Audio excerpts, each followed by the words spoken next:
The morning Daniel Carter walked out on his wife and their critically ill daughter, he had no idea Sarah had just secured a $50 billion infrastructure contract, the largest government deal in the nation's history, but he was too busy texting his mistress to notice the certification email that arrived at 6:47 a.m. Sarah Carter, a brilliant civil engineer who'd spent 15 years building her consulting firm from their garage while he climbed corporate ladders using her connections, stood in their kitchen holding their daughter Emma's medical bills in one hand and divorce papers in the other, watching the man she'd sacrificed everything for low designer suitcases into a car she'd helped him buy. He divorced her that very afternoon, signing away his rights to Emma, their sick child fighting leukemia, all to marry Victoria Chen, the wealthy heiress who promised him the executive position and lifestyle he believed he deserved. But what would happen when he discovered what he'd just thrown away? How would the man who abandoned his dying daughter react when the woman he discarded for poverty became the most powerful contractor in the country? And what would Sarah do when the husband who called her a failure stood before her, realizing his mistress's fortune was nothing compared to the empire his ex-wife now controlled? Sarah's fingers trembled as she signed the final medical consent form, her eyes burning from another sleepless night at Children's Memorial Hospital. Emma lay in the bed beside her, small and fragile, her 7-year-old body fighting a battle no child should face. The leukemia diagnosis had come 18 months ago. The same week Sarah's engineering firm had been shortlisted for the federal infrastructure project. She'd spent every moment since then balancing hospital vigils with proposal revisions, working on her laptop in waiting rooms, taking calls from government officials while holding Emma's hand during chemotherapy. Daniel had been there initially, or so she'd thought, but his presence had become increasingly sporadic, his excuses more elaborate, his irritation more obvious whenever Emma's treatment conflicted with his schedule. The apartment they'd moved into after Daniel insisted they downsize felt suffocating in the pre-dawn darkness. Sarah had argued against leaving their modest house, but he'd convinced her they needed to cut costs, that her business was draining their savings, that sacrifices had to be made. She'd agreed, believing his concern was genuine, not understanding that he was already planning his exit, already building a new life with Victoria Chen, the daughter of Marcus Chen, CEO of Chen Industries. She'd met Victoria once at a networking event, had watched Daniel's eyes linger too long on the woman's diamond jewelry, had dismissed her own unease as paranoia born of exhaustion. She brewed instant coffee as the city began to wake, staring at her laptop screen without really seeing it. The government portal showed a notification, but her mind was too foggy to process it. Emma had been up most of the night with pain, and Sarah had held her, singing softly, promising everything would be okay even as her own world crumbled. Daniel hadn't come home. Again, his text at 2 a.m. had been brief. Working late, don't wait up. She'd stopped waiting up weeks ago, stopped expecting him to share the burden of their daughter's illness, stopped hoping he'd ask about her work or show interest in the proposal that represented 15 years of her career. The faded billboard across the street advertised luxury condos, a life that felt impossibly distant. She remembered when she'd first started her firm, how Daniel had been proud, how he'd told everyone his wife was going to change the infrastructure landscape. But pride had curdled in a resentment as her business demanded more time, as Emma's illness consumed their savings, as the wealthy lifestyle he'd envisioned failed to materialize fast enough. He'd started making comments about her choices, questioning why she worked so hard for so little return, suggesting she take a corporate job instead of chasing government contracts that might never come through. When he finally came home that evening, his irritability filled the small apartment like toxic gas. He slammed his briefcase down, loosened his tie with aggressive movements, and barely glanced at Emma's medication schedule on the refrigerator. Sarah was preparing dinner, something simple because the medical bills left little room for groceries and she could feel his judgment radiating across the kitchen. "This is what we've become," he said, gesturing at the cramped space, the second-hand furniture, the stack of medical bills on the counter. "This poverty, this struggle. I can't do this anymore, Sarah." Her hands stilled over the cutting board. "Daniel, the proposal decision is coming any day now. If we get this contract, if, his fist hit the table, making the cheap plates rattle. "That's all I've heard for years. If the contract comes through, If Emma gets better, if we can just hold on a little longer, I'm tired of holding on to nothing." She turned to face him, seeing a stranger where her husband should be. "Emma needs us, both of us. The treatments are working. The doctors said—" "Emma needs a father who isn't drowning," he interrupted, but his eyes couldn't meet hers. "I've been offered a position, a real position, Vice President of Development at Chen Industries.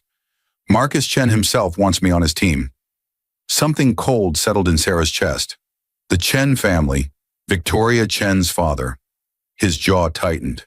"Yes, Victoria recommended me. She sees my potential, unlike some people who only see a paycheck to support their failing dreams." The cruelty of his words struck like a physical blow. Sarah had used her industry connections to get Daniel his current job, had networked tirelessly to help him climb corporate ladders while her own business struggled, had sacrificed her own advancement to support his ambitions. And now he stood in their kitchen, in the apartment he'd forced them into, calling her dreams failures while planning a future that didn't include her or their dying daughter. "What are you saying?" she whispered, though she already knew. "I'm saying I want out. I want a divorce. The Chens think I'm single, driven, unattached. Marcus is talking about making me his son-in-law, about giving me real power. Staying married to you would ruin everything." She gripped the counter, her vision blurring.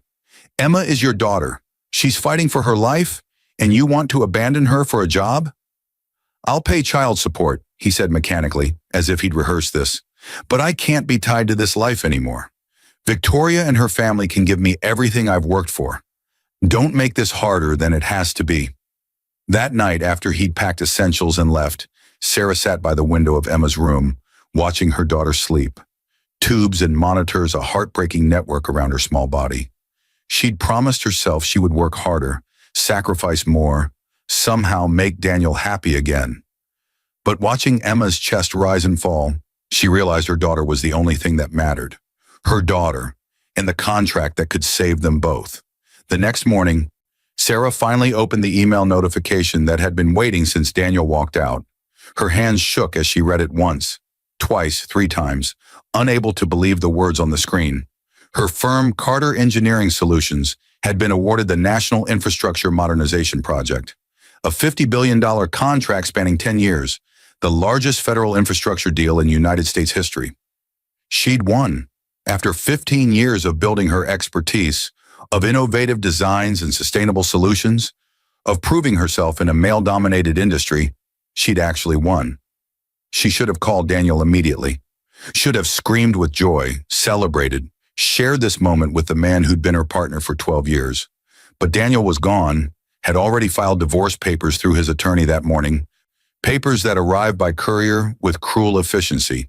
He wanted nothing. No alimony, no assets, no custody. He was surrendering his parental rights to Emma, citing the burden of medical costs and his inability to provide adequate care. The paperwork was designed to free him completely, to erase his family like a bad investment. Sarah sat in the hospital cafeteria, the contract notification on her tablet, the divorce papers on the table. 2 realities that couldn't coexist but somehow did. Emma was upstairs receiving treatment, and Sarah had just become one of the most powerful contractors in the country. Yet she'd never felt more alone. She thought about calling Daniel, about telling him what he'd just walked away from, but something stopped her. Pride, perhaps. Or maybe the realization that a man who could abandon his sick daughter for money didn't deserve to know about her success. Instead, she called her attorney, then her accountant, then the handful of employees who'd stayed with her firm through the lean years. Within hours, the news was public. Carter Engineering Solutions had won the impossible bid, and Sarah Carter was being hailed as a visionary. Her phone exploded with interview requests, partnership offers, congratulations from colleagues who'd watched her struggle. The governor called personally, so did 3 senators. Her company's value skyrocketed overnight, but Daniel remained silent, unreachable, already deep in his new life with Victoria Chen. Sarah learned through mutual acquaintances that the engagement had been announced at an exclusive party the same night he'd left. He'd proposed to Victoria with a ring that cost more than Emma's monthly treatment. The wedding was scheduled for 6 weeks away, a lavish affair at the Chen estate. Marcus Chen had promoted Daniel immediately, made him vice president as promised, given him everything he'd wanted. Sarah threw herself into work with fierce determination, managing Emma's treatment schedule around conference calls with federal officials, hiring specialists with her signing bonus, ensuring her daughter had the best care money could buy. She moved them into a better apartment, closer to the hospital with actual bedrooms and natural light. Emma's doctors were cautiously optimistic. The treatments were working, and with better nutrition and reduced stress, her daughter was slowly improving. Still, Sarah couldn't escape the wedding invitation that arrived 3 weeks after the divorce was finalized. Heavy cardstock, embossed gold lettering, Victoria Chen and Daniel Carter request your presence. She stared at it for hours, this artifact of betrayal made tangible. Her best friend Jennifer found her that evening, tears streaming down her face. The invitation crumpled in her hand. "Don't go," Jennifer begged, taking the invitation and throwing it in the trash. "He doesn't deserve to see you. He doesn't deserve anything from you." But Sarah shook her head, something crystallizing inside her. "I have to go. I need to see him marry her. I need to close this chapter completely, to see what he chose over Emma and me. Maybe then I can finally let go." The morning of the wedding, Jennifer arrived with a navy blue dress, elegant and understated, perfectly tailored to Sarah's frame. "If you're going to do this, you're going to look stunning," she declared, helping Sarah with her hair and makeup. Sarah looked at herself in the mirror and saw someone different from the exhausted woman Daniel had left.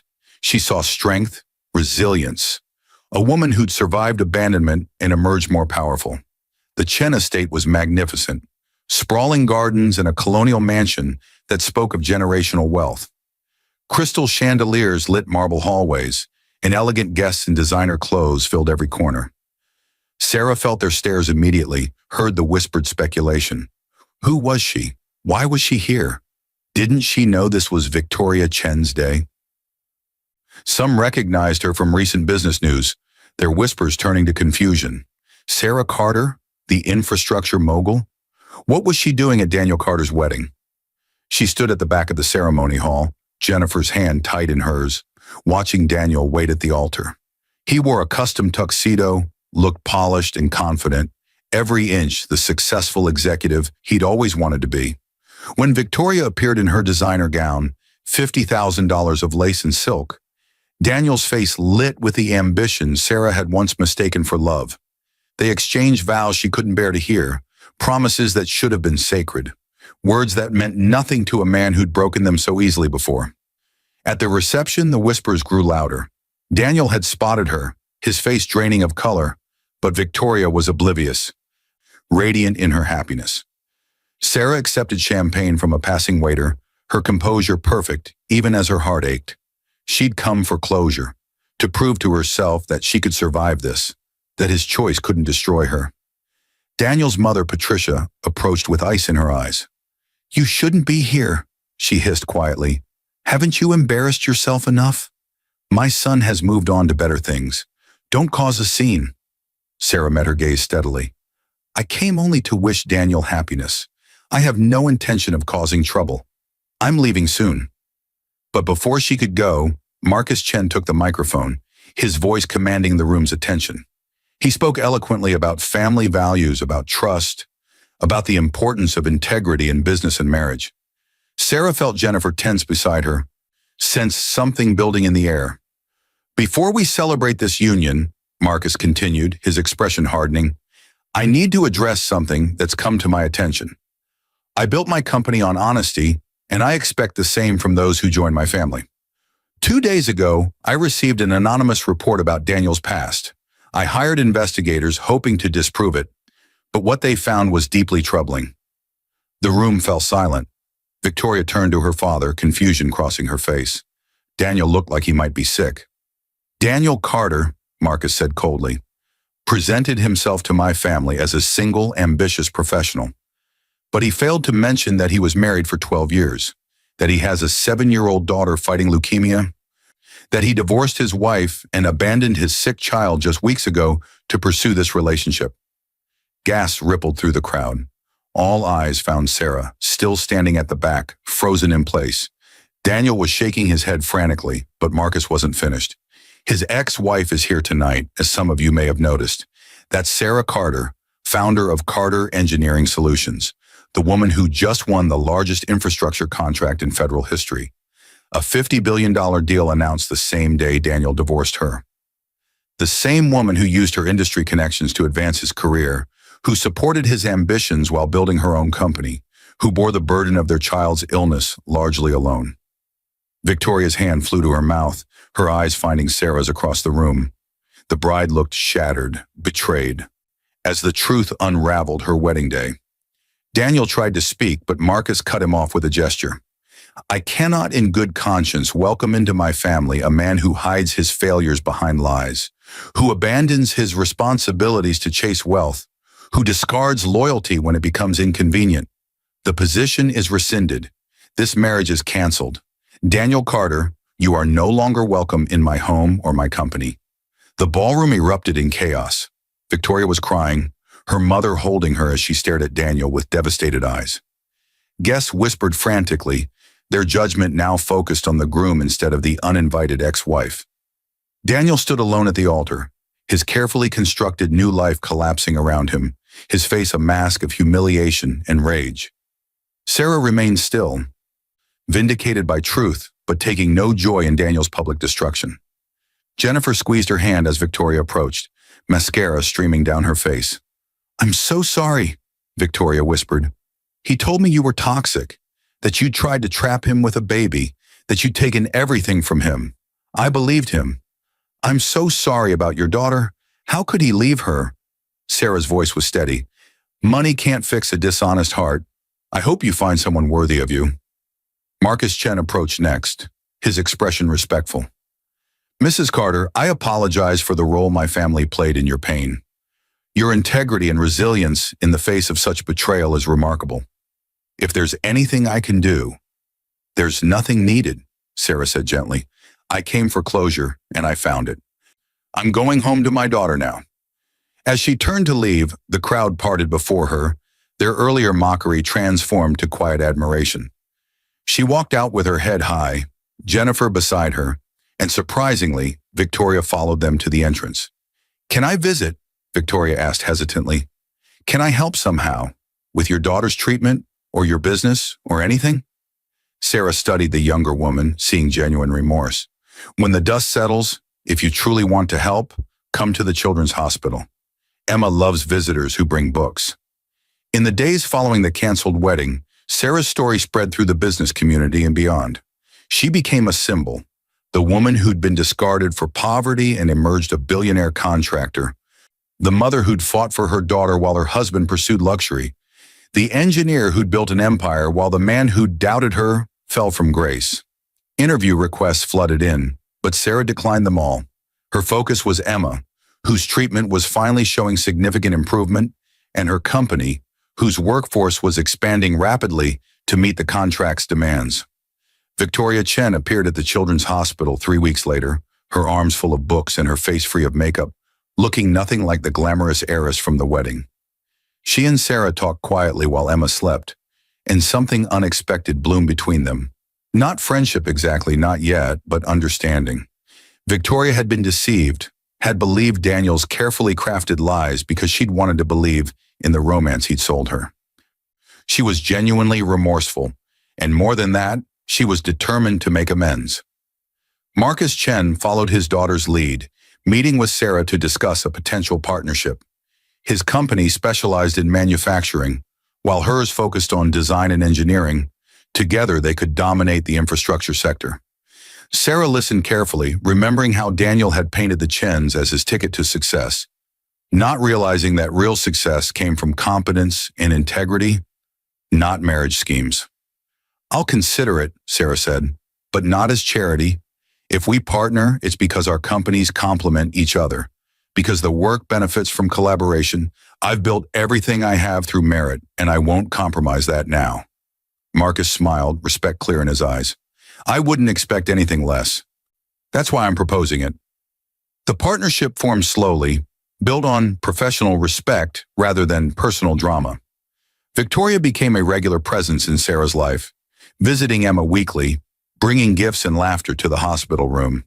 She used her family's connections to raise awareness and funding for pediatric cancer research, channeling her guilt into action. Sarah watched her carefully at first, suspicious of her motives, but Victoria's consistency won her over. The young woman was genuinely trying to become better, to learn from her near miss with Daniel. Daniel himself tried to contact Sarah repeatedly. His texts started angry, blaming her for his downfall, insisting she'd somehow orchestrated his humiliation. When she didn't respond, the messages turned desperate, then pleading. He showed up at her new office building once, but security turned him away. Finally, 6 months after the wedding that never was, he sent a message asking to meet at Riverside Park, the place where he'd proposed to her 13 years earlier.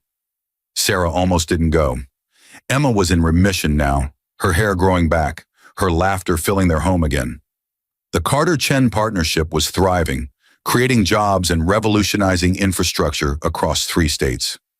Sarah's life had moved forward, and Daniel was part of a painful past she'd worked hard to overcome. But something in his message suggested he'd finally reach rock bottom, and despite everything, a small part of her needed to close this chapter completely. He looked terrible when she found him on their old bench. His expensive suit was wrinkled, his hair unkempt, his eyes hollow. The confident executive had vanished, leaving behind a broken man who'd gambled everything and lost. "Sarah," he started, his voice cracking, "I'm so sorry. For everything. For Emma. For leaving. For being so blind and stupid and selfish. I threw away everything that mattered for things that meant nothing. Can you ever forgive me?" She sat beside him, leaving careful distance between them. "I forgive you, Daniel. Not for you, but for me. Because carrying anger only hurts myself. But forgiveness doesn't mean reconciliation. You made choices that showed me exactly who you are, and I believe you." "I've lost everything," he said. "My job, my reputation, Victoria. The Chens have blacklisted me in the industry. No one will hire me. And Emma," his voice broke, "I abandoned my daughter when she needed me most. What kind of father does that?" "The kind who valued ambition over love," Sarah said quietly. "The kind who saw his family as obstacles instead of blessings. You didn't lose everything, Daniel. You traded it. You traded our family for what you thought was a better deal, and you learned too late that some things can't be bought or rebuilt." "Can I see her?" he asked desperately. "Can I see Emma? I know I don't deserve it, but—" "You signed away your rights," Sarah reminded him. "You chose to stop being her father. She's doing better now, thriving actually, and I won't disrupt her healing with your guilt. Maybe someday when she's older, if she wants to know you, that will be her choice. But not now, not like this." He nodded, tears streaming down his face, and Sarah felt pity rather than satisfaction. His punishment was living with his choices, and that was justice enough. "I hope you rebuild your life," she said, standing. "I hope you learn what real worth means, not money or status, but integrity and perseverance and showing up for the people who need you. But you'll have to learn that on your own. Goodbye, Daniel." She walked away, lighter than she'd felt in years, leaving him on the bench where he'd once promised to love her forever. The promises had been broken, but she'd kept her own. To Emma, to herself, to the work that defined her. She'd turned pain into power, betrayal into business empire, and learned that the love she'd lost had simply been making room for something better, self-respect, purpose, and a future built on her own terms. 6 months later, Carter Engineering Solutions opened its 5th regional office, and Emma rang the ceremonial bell at the New York Stock Exchange when Sarah took the company public. Victoria stood with them, a true friend now, and Jennifer was there too, the loyal companion who'd never wavered. The photographers captured them together, 3 women from different paths, united by trials that had tested them and emerged stronger. Sarah's story became legend in business schools, a case study in resilience and ethical leadership. But to her, it was simply the truth, that betrayal couldn't destroy a person rooted in self-respect, that real power came from integrity rather than manipulation, and that sometimes the best revenge was building a life so beautiful that the past couldn't touch it. She'd been discarded as worthless and had proven her worth beyond measure, not for Daniel's benefit, but for her own. And that made all the difference.